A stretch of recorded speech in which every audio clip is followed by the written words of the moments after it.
माननीय मुख्यमंत्री महोदय एकनाथजी शिंदे साहेबांच्या आदेशानुसार नाशिक पासून तर ठाणेपर्यंत जो रस्त्यांवर पडलेले खड्डे आणि त्याच्यामुळे होणारी ट्रॅफिक जाम या संदर्भामध्ये आज ठाणे जिल्हाधिकारी कार्यालयामध्ये बैठक संपन्न झाली। या बैठकीला MSRDCचे सर्व अधिकारी, त्याच्यासोबतच नॅशनल हायवेचे सर्व अधिकारी, PWD बांधकाम विभागाचे अधिकारी, पोलीस प्रशासन, RTO, ट्रॅफिक आणि इतरही सर्व संबंधित अधिकारी या बैठकीला उपस्थित होते।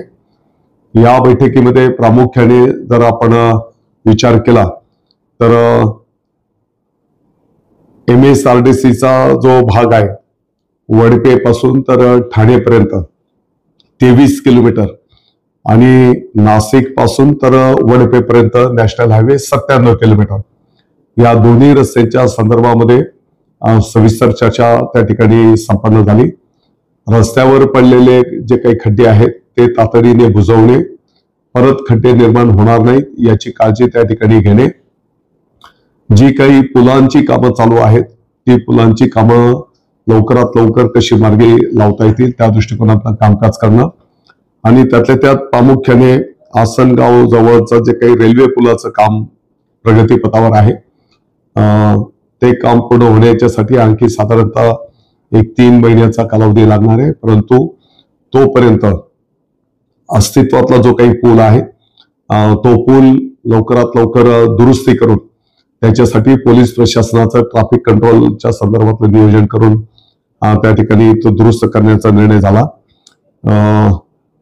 जिंदाल कंपनी जवळचा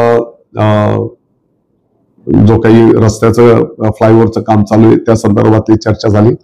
परिवार गार्डन जवळच्या पुलाच्या संदर्भातली चर्चा झाली आणि इगतपुरी जवळ पण जो काही समृद्धी महामार्गाकडे जाणारा जो काही रस्ता आहे तर नॅशनल हायवेचे जे काही हे 4-5 पॉइंट्स आहेत या सर्व मुद्द्यांवर सविस्तर चर्चा होऊन त्या ठिकाणी ताबडतोबीने अंमलबजावणी करण्याचे निर्णय झालेले आहेत। त्याच्यासोबतच MSRDCचा जो काही वडपे पासून तर ठाण्यापर्यंतचा पोर्शन आहे त्या संपूर्ण भागामध्ये जिथे जिथे पुलांची कामं चालू आहेत अंडरपासच्या संदर्भामध्ये ती कामं लवकरात लवकर पूर्ण करून त्या ठिकाणी ट्रॅफिक जाम होणार नाही याची काळजी घेण्याचा सूचना त्या ठिकाणी करण्यात आलेल्या आहेत।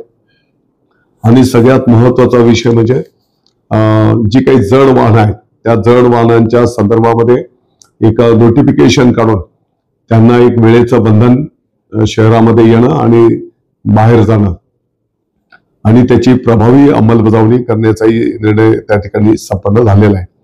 मला वाटतं की पोलिसांच्या मदतीला, ट्रॅफिक पोलिसांच्या मदतीला आता 170 पोलीस मित्र ठाणेपासून तर वडपेपर्यंत पोलिसांना सहकार्याच्यासाठी ऑलरेडी देण्यात आलेले आहेत। त्यांनी सुद्धा प्रभावी काम त्या ठिकाणी संपन्न केलं पाहिजे असंही सूचना करण्यात आलेली आहे। आणि त्यातल्या त्यात जे काही ट्रॅफिक जाममुळे लोकांना अडचण होते तर कोणती वाहनं कोणत्या लेनने चालली पाहिजे, जड वाहनं दुसऱ्या तिसऱ्या लेन मधनं चालली पाहिजे, जी काही लहान वाहनं आहेत त्याला पहिली लेन खुली ठेवणं आणि त्याची प्रभावी अंमलबजावणी करणं अशी सूचना आणि निर्णय आजच्या बैठकीमध्ये संपन्न झालेला आहे। मला वाटतं की येणाऱ्या 8 दिवसाच्या आत याचे दृश्य परिणाम फील्डवर त्या ठिकाणी दिसून आले पाहिजेत असा सारांश आजच्या बैठकीमध्ये त्या ठिकाणी झाला। आणि जर याची प्रभावी अंमलबजावणी झालेली दिसून आली नाही तर त्या भागातल्या वरिष्ठ अधिकाऱ्यांवर जबाबदारी निश्चित करण्यात येईल, त्यांच्यावर कारवाई केली जाईल असाही निर्णय आजच्या बैठकीत झालेला आहे। ही वस्तुस्थिती आहे की नाशिक पासून तर ठाणेपर्यंत जे काही ट्रॅफिक जाम होते यामुळे अनेक नागरिकांना त्या ठिकाणी मनस्ताप सहन करावा लागतो आणि त्याच गोष्टीची गंभीरपणे नोंद घेत माननीय मुख्यमंत्री महोदयांनी आजच्या बैठकीचे आदेश त्या ठिकाणी दिलेले होते।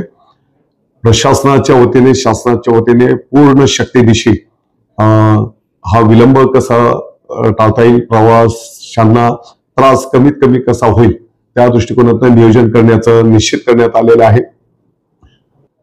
माझी या निमित्ताने सर्व नागरिकांना पण विनंती असणार आहे की आपणही थोडस सहकार्याची भूमिका त्या ठिकाणी घ्यावी की जेणेकरून याच्यातनं आपल्याला एक सुकर मार्गक्रमण त्या ठिकाणी करता येईल.